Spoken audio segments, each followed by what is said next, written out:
नमस्कार मेरी प्यारी लॉयल फैमिली, मैं हूं मिस्टर एक्स और आज के पॉडकास्ट में आपके लिए एक नादान लड़की की बहुत ही डरावनी और बहुत ही कमाल की कहानी लेकर के आ चुका हूं।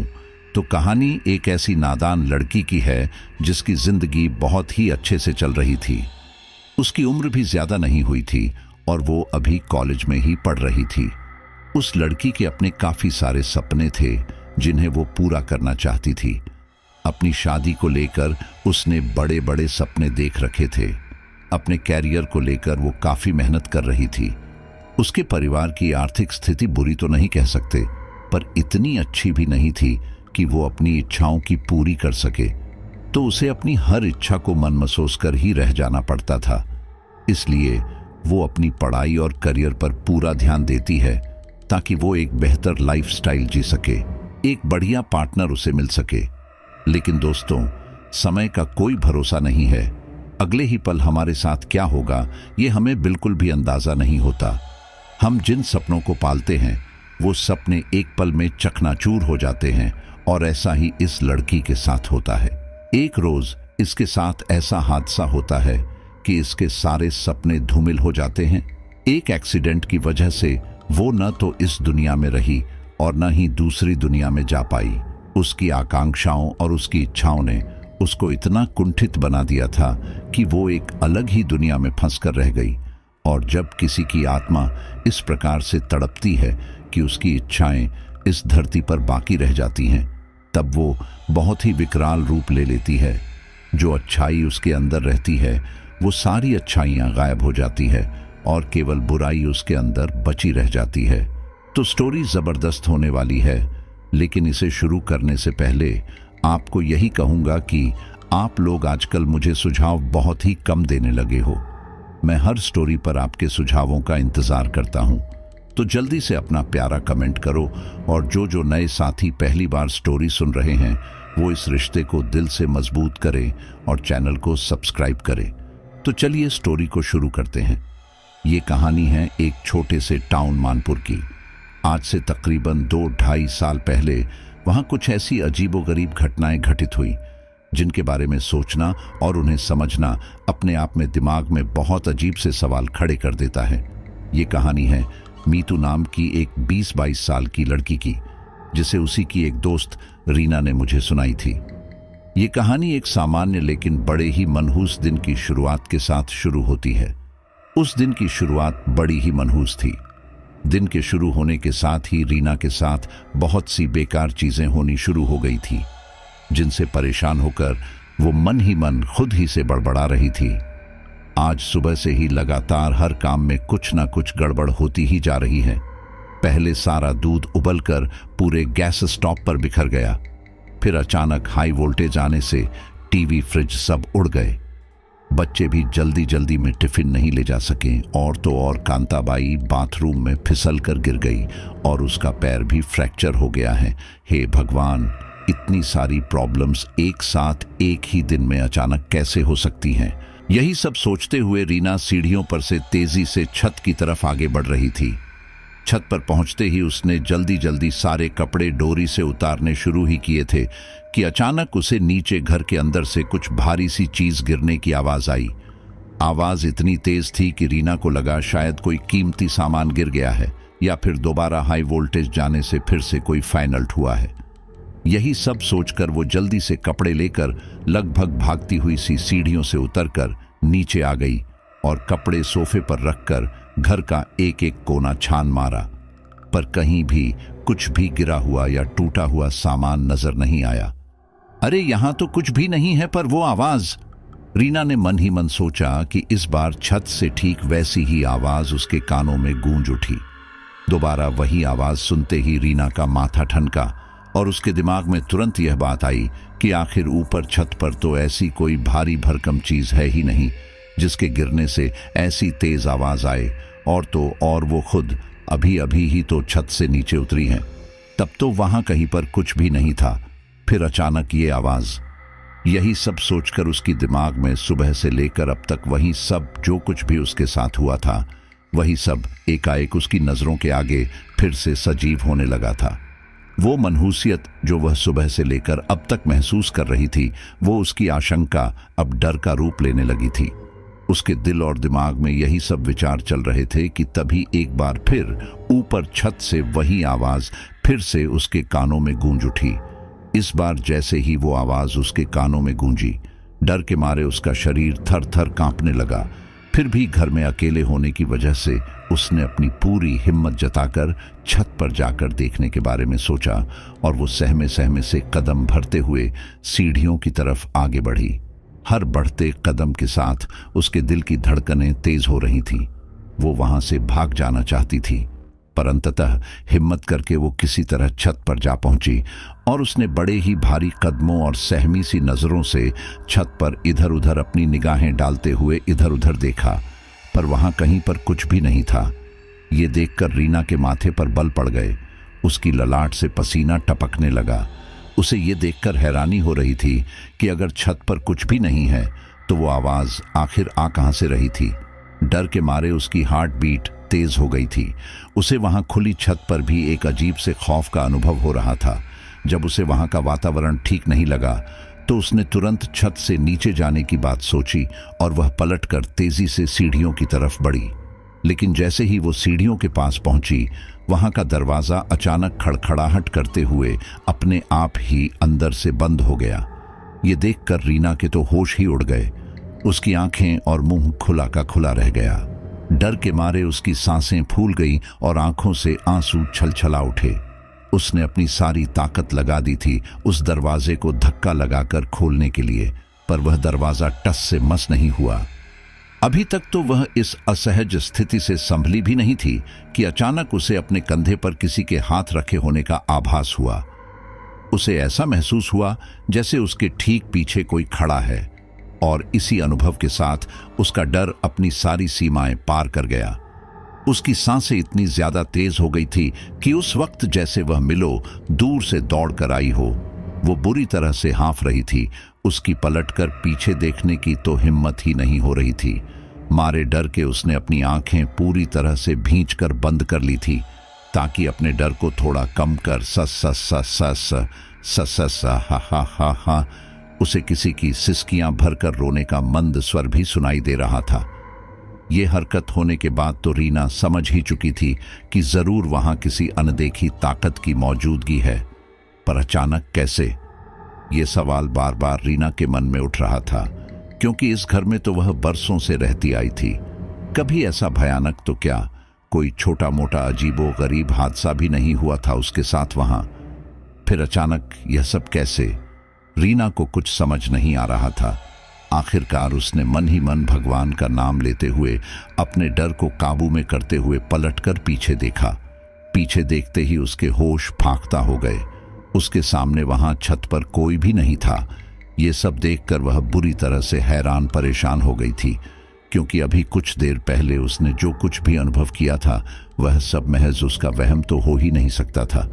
वो अपने कंधे पर किसी के हाथ होने का एहसास, वो किसी की तेज और मंद सांसें लेने और छोड़ने की आवाज, किसी के जोर जोर से आहें भरने की आवाज से, वह भी कान के इतने पास। नहीं नहीं, ये सिर्फ वहम नहीं हो सकता था। रीना का मन ये बात मानने के लिए तैयार ही नहीं था। एक पल के लिए उसका डर बिल्कुल गायब हो गया था और उसके दिमाग में यह बात उभर आई थी कि हो ना हो किसी ने उसके साथ ये बहुत ही भद्दा और बेहुदा मजाक किया है। पर किसने? और वो गया तो गया कहां? शायद सेफ्टी दीवार से नीचे कूद गया होगा। यही सोचकर रीना ने बिना वक्त गंवाए तुरंत छत की परिधि से नीचे झांक कर देखा तो उसे वहां नीचे गली में कोई भी दिखाई नहीं दिया। उसने बड़े ध्यान से इधर उधर अपनी नजरें दौड़ाईं ताकि इस बात का कहीं कोई सुराग तो मिले कि आखिर उसके साथ ये सब हुआ तो हुआ कैसे। पर अफसोस, उसे वहां कहीं पर कोई भी दिखाई नहीं दिया। अंततः मन मसोस कर वो वापस जाने को उद्यत हुई कि तभी उसे छत की परिधि के दूसरी तरफ एक पेड़ के नीचे नीले कपड़ों में एक लड़की खड़ी दिखाई दी। उसे देखकर रीना चौंक सी गई। जहां अभी तक दूर दूर तक कोई नजर ही नहीं आ रहा था, वहां अचानक वो लड़की कहां से आ गई? यही सोच सोच कर उसका दिमाग घूम रहा था। उसने गौर से उस लड़की को देखा, लेकिन वह इतनी दूर थी कि उसका चेहरा उसे साफ नजर नहीं आ रहा था। पर यह बात तो स्पष्ट थी कि वह लड़की भी लगातार रीना को ही घुरे जा रही थी। रीना उसकी शक्ल तो नहीं देख पा रही थी, पर उसके कपड़े उसे कुछ जाने पहचाने से नजर आ रहे थे, लेकिन उसे ठीक से याद नहीं आ रहा था कि उसने वो कपड़े कहाँ देखे हैं। वो यही सब सोच रही थी कि तभी नीचे से किसी ने जोर से उसे आवाज लगाई, रीना, रीना। आवाज सुनते ही एक पल के लिए रीना का ध्यान उस लड़की से हटकर उस आवाज पर गया, और जैसे ही उसने दोबारा अपनी नजरें उस पेड़ पर डाली तो वो अचंभित होकर रह गई और सहसा उसके मुंह से निकल पड़ा, अरे वो लड़की कहाँ गई इतनी जल्दी अचानक। वो अभी यही सोच रही थी कि तभी नीचे से फिर से उसे जोर जोर से किसी की पुकारने की आवाज सुनाई देने लगी। ये आवाज उसकी पड़ोसन वीणा भाभी की थी। जी भाभी आई, कहते हुए रीना तुरंत नीचे की तरफ भागी, और कमाल की बात तो यह थी कि वो दरवाजा जो अब तक अंदर से बंद था इस बार सहजता से खुल गया था अपने आप। ये बात एक बार फिर रीना को अखरी, पर फिर भी उसे नजरअंदाज करते हुए वो फुर्ती से नीचे जा पहुंची। नीचे जाते ही वीणा भाभी ने उसे जो बताया वह सब सुनकर रीना एकदम से अवाक होकर रह गई। उसकी आंखों में आंसू छल छला उठे और झटके से उसके मुंह से निकल पड़ा, हे भगवान, मीतू। वीणा भाभी ने उसे बताया था कि उनके पड़ोसी शर्मा जी की बेटी मीतू सुबह कॉलेज के लिए घर से निकली ही थी और रास्ते में उसकी स्कूटी का एक्सीडेंट हो गया। गंभीर हालत में उसे कुछ लोगों ने समय पर अस्पताल भी पहुंचाया, पर उसकी तो मौके पर ही मौत हो गई थी। बस कुछ ही देर में उसकी डेड बॉडी हॉस्पिटल से लाने ही वाले हैं। अभी वो दोनों बातें ही कर रही थी कि तभी उन्हें कॉलोनी में एम्बुलेंस आते हुए दिखी। एम्बुलेंस को देखते ही वे दोनों भी तुरंत भागकर शर्मा जी के घर जा पहुंची। वहां तो भयंकर विलाप हो रहा था। शर्मा जी की पत्नी और मीतू की 2 छोटी बहनों का रो रो कर बुरा हाल हो रहा था। रीना की भी आंखों में आंसू छल छला रहे थे। उसकी मीतू से अच्छी दोस्ती थी। वो अक्सर रीना के पास फिजिक्स पढ़ने और पनीर के पकोड़े खाने आया करती थी।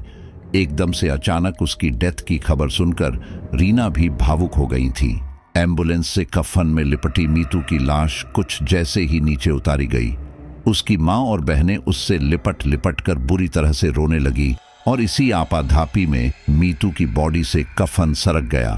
कफन के सरकते ही रीना की नजर जैसे ही मीतू की डेड बॉडी पर पड़ी, उसके पैरों तले से जमीन ही खिसक गई। उसका पूरा शरीर एकाएक कांप उठा और सहसा ही उसके मुंह से निकल पड़ा, ओह माय गॉड।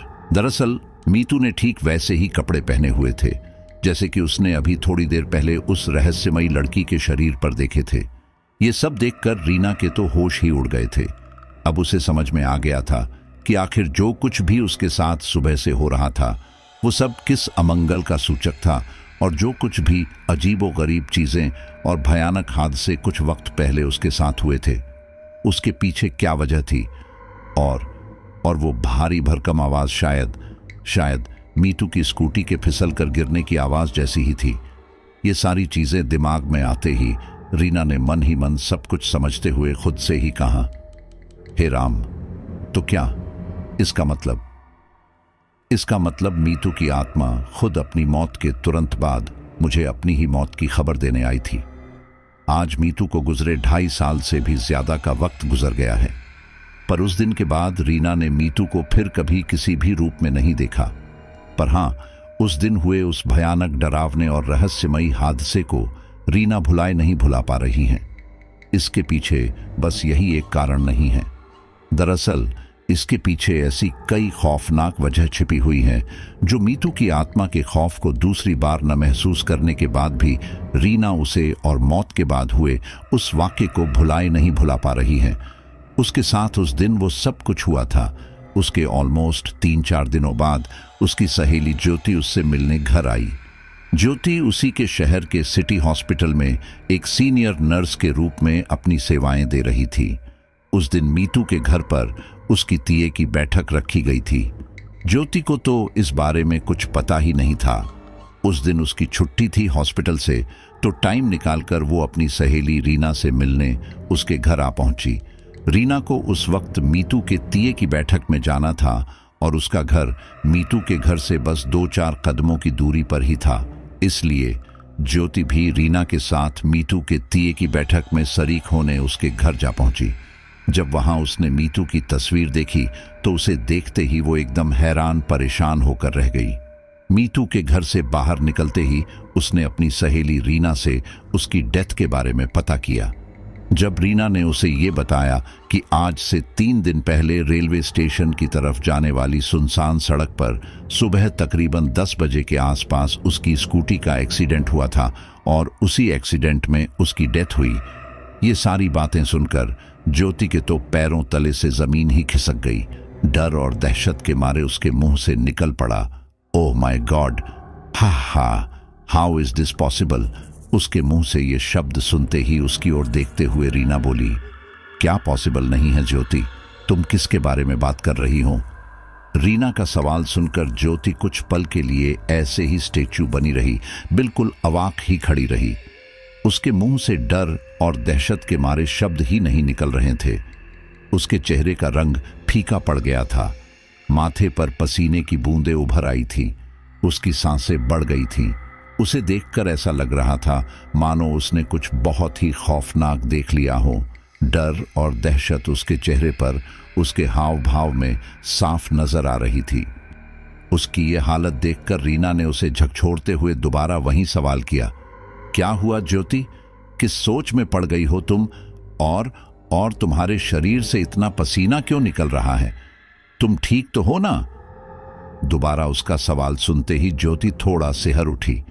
उसने हड़बड़ाते हुए रीना का हाथ पकड़ा और बिना कुछ बोले, बिना उसकी बात का कोई जवाब दिए, वो उसे अपने साथ लेकर उसके घर आ गई।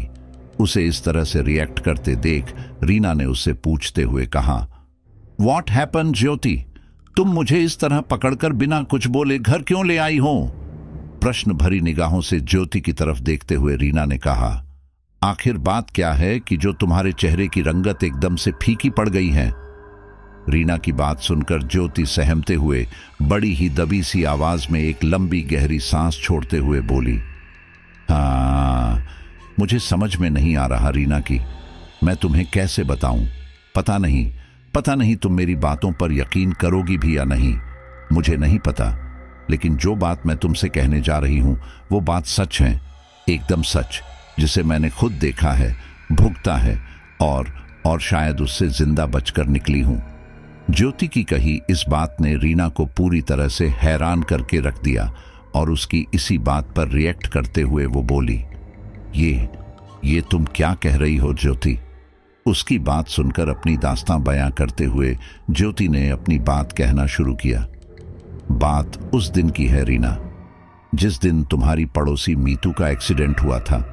सुबह करीब 10 साढ़े 10 के आसपास हमारे हॉस्पिटल में एक एक्सीडेंट का केस आया था, एक 20-22 साल की लड़की का। उसकी स्कूटी को एक ट्रेलर ने टक्कर मार दी थी। उसकी कंडीशन बहुत क्रिटिकल थी। हमने उसे बचाने की काफी कोशिश की, लेकिन उसे बचा नहीं पाए। उसके परिवार वालों का रो रो कर बुरा हाल हो रहा था। मेरा मन भी बहुत दुखी था, पर क्या कर सकते हैं, हमारे सामने तो ये सब हर दूसरे दिन होता ही रहता है। कहते हुए उसने एक गहरी आह भरी। उसकी बातें सुनकर रीना कुछ समझ ही नहीं पाई कि आखिर ज्योति कहना क्या चाहती है, वो उसे ये सब क्यों बता रही है। इसलिए हैरानी भरी नजरों से उसकी ओर देखते हुए वो बोली, पर ये सब तो पता है मुझे ज्योति, मीतू का एक्सीडेंट हुआ था, वो भी उसी की स्कूटी से। फिर तुम मुझे ये सब क्यों बता रही हो और इतनी घबराई हुई सी क्यों हो। रीना की बात सुनकर ज्योति अपनी बात आगे बढ़ाते हुए बोली, मैं जो तुम्हें बताने जा रही हूं रीना, मेरी उस बात को सुनकर तुम शायद ही उस पर यकीन करो, पर यह बात सच है। इसका एक एक शब्द सच है और इसकी गवाह मैं खुद हूं। कहते हुए अपनी बात को आगे बढ़ाते हुए वो बोली, उस दिन इस सब के बीच में मैं काफी लेट हो गई थी। रात के करीब 10 बज गए थे। ऑटो मिलना मुश्किल था। हमारा छोटा शहर जल्दी ही थम जाता है, ये बात तो तुम भी जानती ही हो, और फिर सर्दी के मौसम में तो और भी जल्दी सन्नाटा पसरा जाता है यहाँ। वो तो गनीमत है कि हॉस्पिटल रेलवे स्टेशन और बस स्टैंड के पास में है, इसलिए थोड़ी देर इंतजार करने पर एक आध ऑटो मिल ही जाता है। उस रात भी करीब 20 मिनट इंतजार करने के बाद एक ऑटो मिल गया मुझे। उसमें 2 सवारी पहले ही बैठी थी। मैंने उससे कृष्णा कॉलोनी का बोला तो मना करने लगा। फिर मैंने रिक्वेस्ट की और ज्यादा पैसे देने की बात कही तो मान गया। थोड़ा आगे चौराहे पर वो दोनों सवारियां उतर गई। अब ऑटो में सिर्फ मैं और वो ड्राइवर था। मेरा घर शहर की दूसरी तरफ है और हॉस्पिटल दूसरी तरफ। ये बात तो तुम जानती ही हो। वहां पहुंचने में लगभग 25 मिनट लग जाते हैं, वो भी ट्रैफिक जाम ना हो तो। शहर एकदम शांत हो चुका था। स्ट्रीट लाइट भी पीछे छूट गई थी। रोड पर सिर्फ हमारे ऑटो की रोशनी और आवाज सुनाई दे रही थी। ऑटो अपनी पूरी गति से चल रहा था कि अचानक उसके सामने कुछ बिल्ली जैसा आ गया और उसे बचाने के चक्कर में तो हमारा ऑटो पेड़ से टकराते टकराते बचा। हम दोनों पूरी तरह हिल गए। फिर संभल कर ड्राइवर ने ऑटो स्टार्ट किया और आगे बढ़ने लगा, लेकिन थोड़ी दूर जाकर रुक गया। ड्राइवर ने स्टार्ट करने की लाख कोशिश की, लेकिन ऑटो टस से मस नहीं हुआ। मैंने ड्राइवर से पूछा, क्या हुआ भैया? तो जवाब देते हुए वो बोला, पता नहीं मैडम, गाड़ी नो फ्यूल बता रही है। कहते हुए वह ऑटो से उतरा तो देखा कि फ्यूल टैंक पूरा लीक हो गया था। मेरा मन बहुत घबरा रहा था।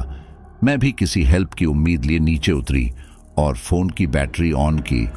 मेरे फोन में नेटवर्क नहीं था और ऑटो वाले की फोन बैटरी भी लो थी। फिर भी उसकी रोशनी का सहारा लिए मदद की आस में हमने इधर उधर देखा तो सामने का मंजर देखकर हमारे तो होश ही उड़ गए। ये वही जगह थी जहां सुबह उस लड़की का एक्सीडेंट हुआ था। उसकी स्कूटी अभी भी रोड के किनारे वहीं पड़ी थी। उसका खून सड़क पर बिखरा हुआ था। अब हम दोनों की हालत काटो तो खून नहीं वाली हो गई थी, बट क्या कर सकते थे। इसलिए चुप खड़े मदद का इंतजार कर रहे थे कि अचानक किसी के आने की आहट सुनाई दी। खट खट खट खट खट खट खट खट। ये आवाज किसी हिल वाली सैंडल से चलने पर आने वाली आहट जैसी थी। साथ ही हवा में एक महक सी छा गई थी। मैं तो परफ्यूम लगाती नहीं, पर वहां लेडीज परफ्यूम की तेज खुशबू आ रही थी। आहट भी तेज हो रही थी, बट काफी देर तक कोई नहीं आया। हमने टॉर्च की रोशनी से इधर उधर देखा, बट हमें वहां कोई नहीं दिखा। अब तो हम बुरी तरह डर गए थे। भूत प्रेतों की सुनी सारी कहानियां याद आ रही थी हमें उस वक्त। उस डरावनी जगह पर हम 2 अजनबी एक दूसरे का सहारा थे, बस, और कहीं कोई भी नहीं था दूर दूर पर उस सुनसान सड़क पर। थोड़ी देर बाद हिम्मत करके वो ऑटो ड्राइवर बोला, मैडम जी, अब हमें पैदल ही चलना होगा। आपका घर यहां से बस आधे किलोमीटर की दूरी पर ही है। मैं आपको वहां छोड़ दूंगा और मुझे भी मदद मिल जाएगी। मुझे भी उसकी बात ठीक लगी और हम दोनों तेजी से आगे बढ़ने लगे। ऐसे में वो आहट और भी तेजी से आने लगी। हमें कई बार ऐसा लगा कि कोई हमारे बिल्कुल पीछे चल रहा है, पर हम दोनों भी अपनी धुन के पक्के थे। बिना पीछे देखे बस तेज कदमों से चले जा रहे थे और मन ही मन भगवान को याद कर रहे थे। पर ऐसा लग रहा था उस वक्त कि किसी भी पल कुछ बहुत ही ज्यादा भयानक हो जाएगा हमारे साथ। लेकिन गनीमत ये रही कि कुछ भी ऐसा वैसा होने से पहले ही हमें सामने काली मां का एक बहुत ही छोटा सा मंदिर दिखाई। वहां लाइट का पोल भी था। उस मंदिर और लाइट को देखते ही हमारी जान में जान आ गई और हमने लगभग दौड़ ही लगा ली थी उस तरफ, और आखिरकार मंदिर तक पहुंचकर ही दम लिया। फिर हांफते हुए पलटकर जब पीछे देखा तो हम दोनों दंग ही रह गए। हमसे 15-20 कदमों की दूरी पर एक लड़की खड़ी थी। उसके माथे से खून बह रहा था और वो लगातार हमें ही घूरे जा रही थी। उसने ठीक वैसे ही कपड़े पहने थे जैसे उस लड़की ने पहने थे जिसका एक्सीडेंट हुआ था सुबह। उसे देखकर पता नहीं मुझे क्या सूझा और मैंने तेजी से आगे बढ़ते हुए जोर जोर से मंदिर का घंटा बजाना शुरू कर दिया। उस घंटे की आवाज से शायद उसे कुछ तकलीफ हुई और वो वहां से बस हवा में विलीन हो गई। आज तुम्हारे साथ जब मैं मीतू के घर गई और मैंने उसकी तस्वीर को देखा तो मेरे तो होश ही उड़ गए। वो लड़की जिसके एक्सीडेंट का केस आया था 2-3 पहले, वो कोई और नहीं, मीतू ही थी। हाँ, और उस रात मैंने जिस रूह को देखा वो भी मीतू की ही आत्मा थी। ठीक उन्हीं कपड़ों में वो हमसे कुछ ही कदमों की दूरी पर खड़ी थी। जिन कपड़ों में मीने उसकी डेड बॉडी को देखा था, अब चौंकने की बारी रीना की थी। उसे समझ नहीं आ रहा था कि वो ज्योति की बातों पर कैसे रिएक्ट करे, क्योंकि मीतू की डेथ वाले दिन ही उसने उसकी आत्मा को देख लिया था। इसलिए ज्योति की कही बातों ने उसे अंदर तक डरा दिया था। इन दोनों के साथ हुए उस भयानक इंसिडेंट को हुए अभी कुछ ही वक्त गुजरा था कि एक दिन अचानक उसी रोड पर थोड़ा आगे की तरफ एक बस स्टॉप पर बस का वेट करने वाले लड़के रोहन के साथ कुछ ऐसा घटित हुआ जिसे दोबारा याद करने पर भी उसकी रूह कांप उठती है। दरअसल वो लड़का रोहन भी ज्योति के साथ उसी के हॉस्पिटल में काम करता था और ज्योति से उसकी अच्छी खासी जान पहचान भी थी। इसलिए जब उसके साथ वो भयानक हादसा हुआ और जब वो इन सब चीजों से बाहर आया, तब उसने खुद ही ज्योति को अपनी आप बीती सुनाई। ज्योति से ये बात रीना तक पहुंची और रीना से मुझ तक।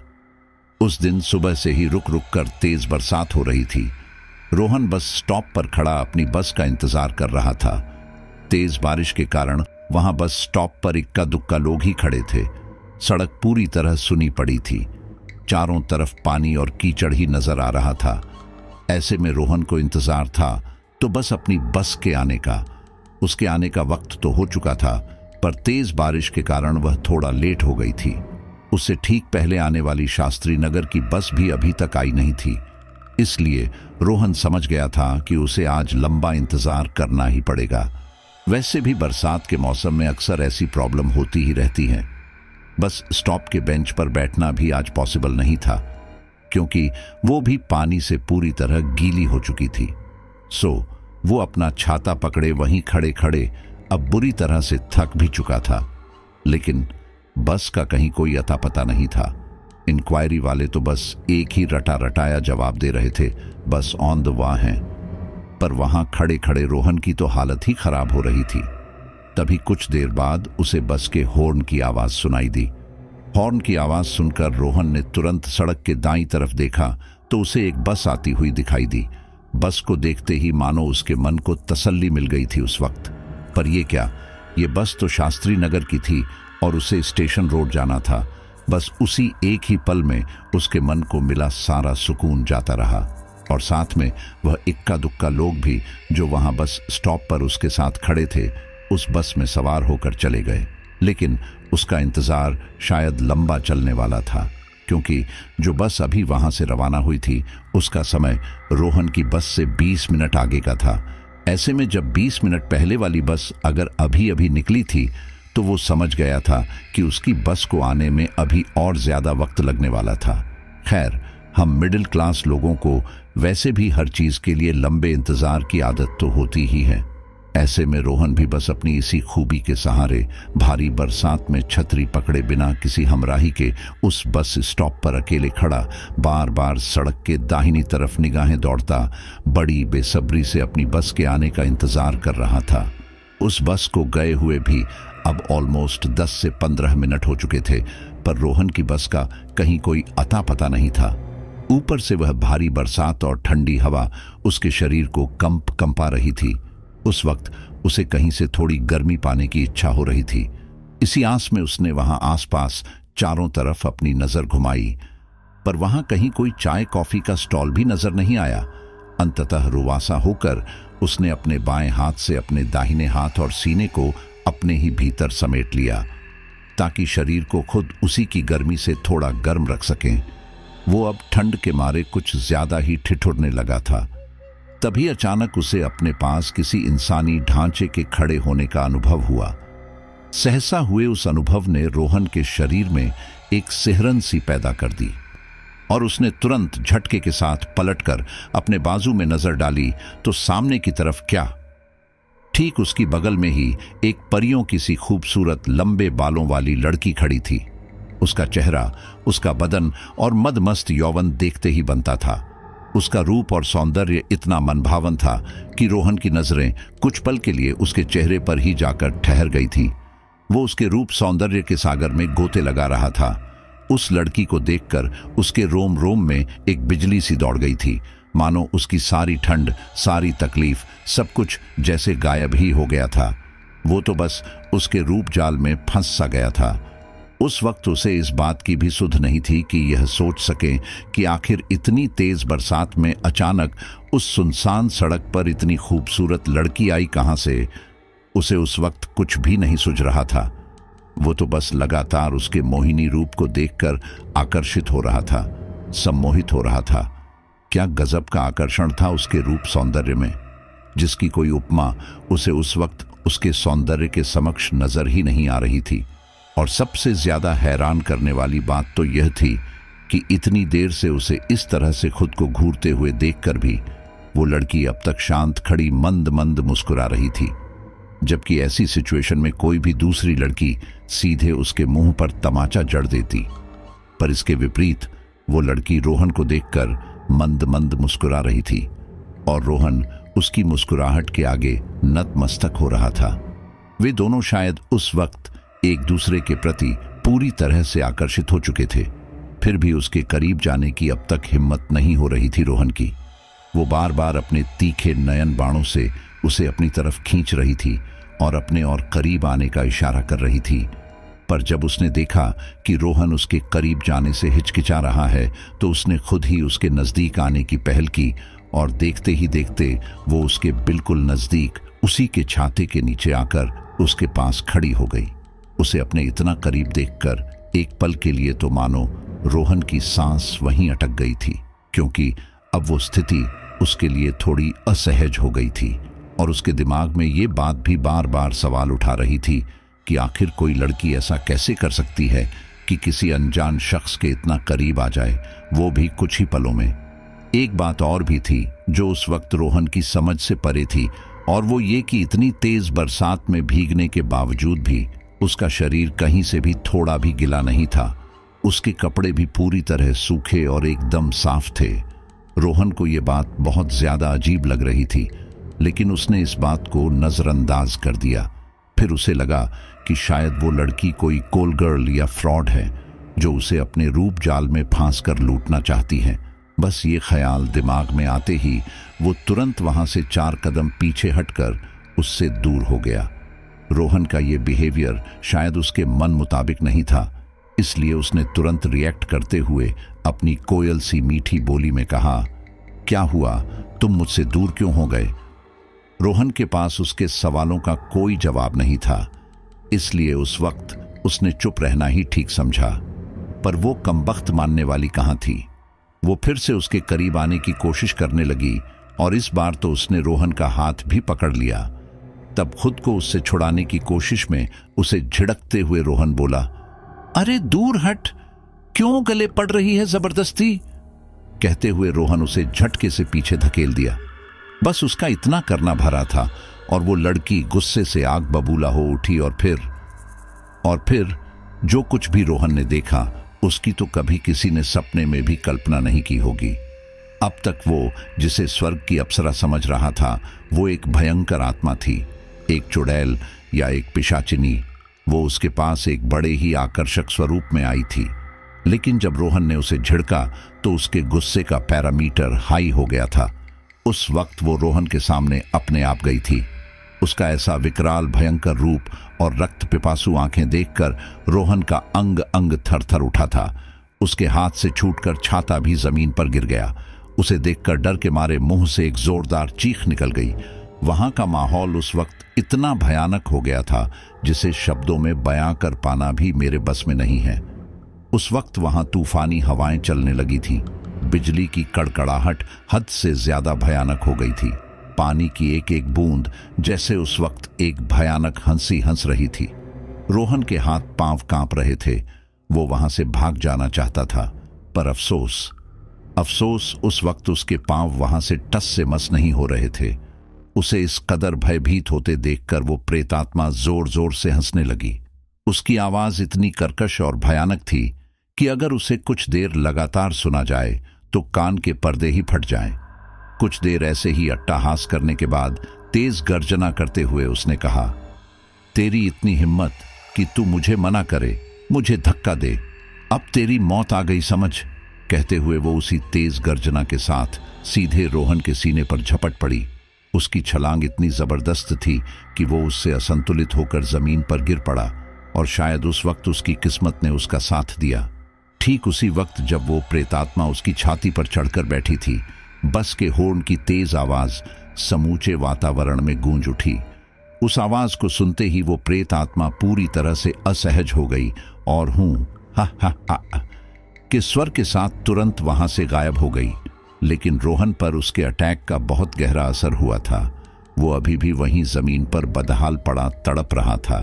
बस के पैसेंजर्स ने जब उसे उस हालत में देखा तो वे तुरंत दौड़ते हुए उसके पास आए और उसे संभालते हुए बोले, अरे भाई साहब, क्या हुआ आपको? किसी को लगा शायद उसे हार्ट अटैक आया है, तो किसी को लगा कि मिर्गी का दौरा पड़ा है। पर उसके साथ जो हुआ वो तो सिर्फ वो ही जानता था। लेकिन उस वक्त रोहन किसी को कुछ भी बता पाने की स्थिति में नहीं था। उसकी सांसें जैसे उसका साथ छोड़ रही थी। वो बेहद मुश्किल से थोड़ी सी सांस ले पा रहा था। भारी बरसात के बीच में मूर्छा आ गई थी उसे, और उसके बाद क्या हुआ उसे कुछ पता नहीं। जब उसकी आंखें खुली तो उसने खुद को अस्पताल में पाया। उसके माता पिता वहीं उसके सिरहाने बैठकर उसके होश में आने का इंतजार कर रहे थे। उनकी आंखों में डर और खुशी दोनों के मिले जुले आंसू छल छला रहे थे। उसे होश में आया देखकर वे दोनों बहुत खुश हुए। उन्होंने उसे अचानक बेहोश होने की वजह पूछी कि आखिर हुआ क्या था, पर वो उन दोनों को टेंशन में नहीं डालना चाहता था, इसलिए उसने उन्हें कुछ भी नहीं बताया।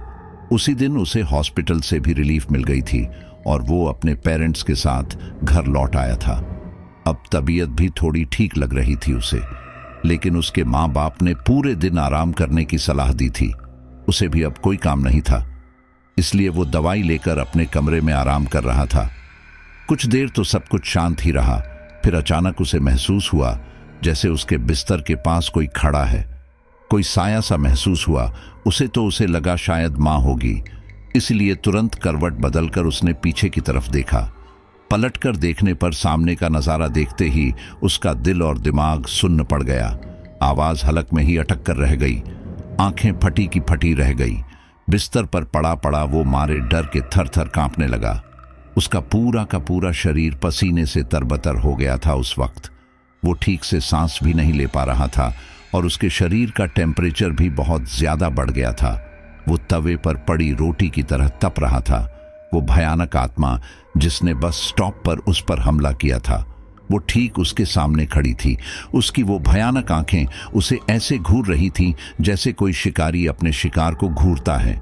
उसकी जीभ मेरे खून से अपने प्यास बुझाने के लिए लपलपा रही थी और देखते ही देखते वो भयानक प्रेतात्मा फिर से उसके सीने पर सवार होकर उसका गला घोंटने लगी। वो उससे बचने के लिए लगातार छटपटा रहा था, तड़प रहा था, पर उसकी ताकत के आगे रोहन किसी जाल में फंसी मछली के जैसा ही था, जो अपनी जान बचाने के लिए तड़पती तो है पर कुछ कर नहीं पाती। उसका भी उस वक्त कुछ ऐसा ही हाल था। वो अपनी जान बचाने के लिए तड़प रहा था, अपने हाथ पैर पटक रहा था। उसी उठा पटक में उसका हाथ पास में रखे टेबल से जा टकराया और उस पर रखा पानी का जग एक जोरदार आवाज करते हुए जमीन पर गिरकर टूट गया। उसकी आवाज सुनकर उसके मम्मी पापा दौड़ते हुए तुरंत अंदर आए। अंदर आते ही उन्होंने उसे उस बदहवास हालत में तड़पते हुए देखा, तो वे कुछ समझ ही नहीं पाए कि आखिर उसके साथ हो क्या रहा है।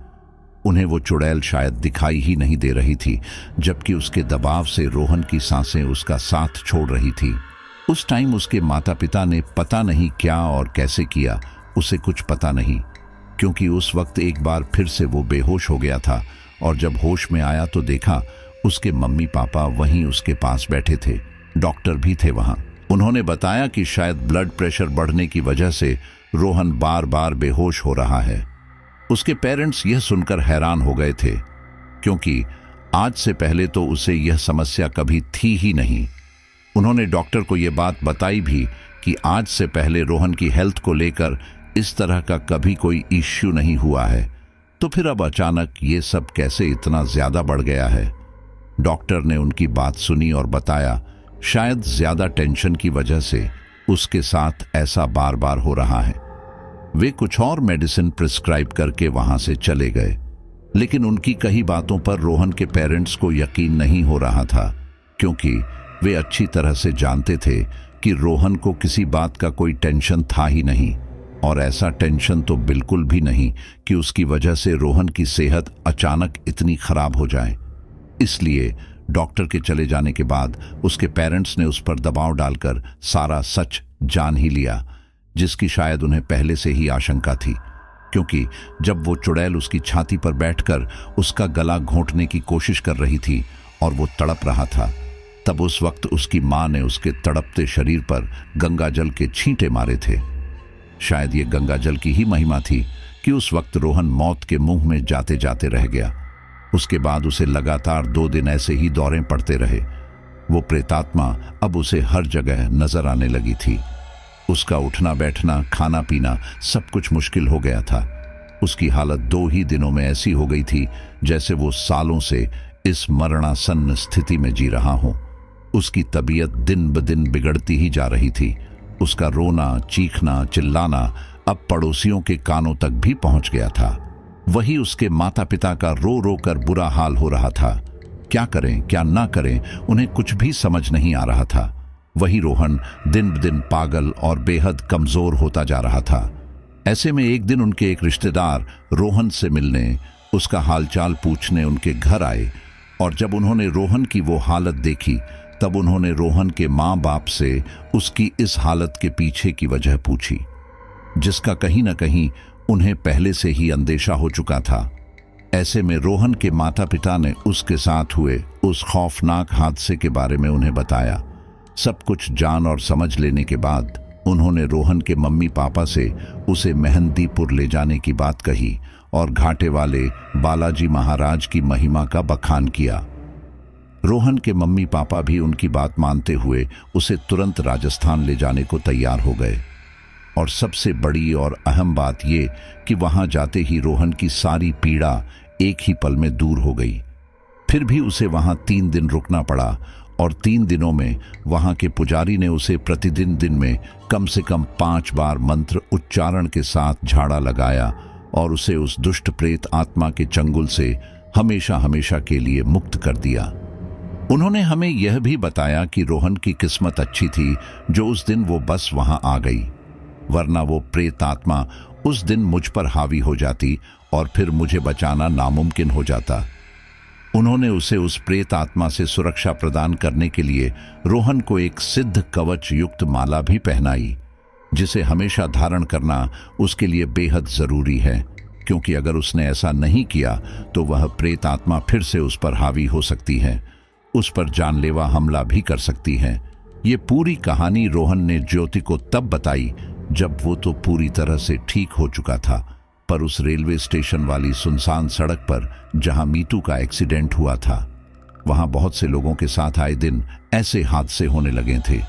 वो एक ऐसा दौर था जब हमारे शहर के लोग मीतू के भूत से इतना खौफ खाने लगे थे कि शाम को 5-6 बजे के बाद कोई उस रोड से गुजरता तक नहीं था, और अकेले तो बिल्कुल भी नहीं।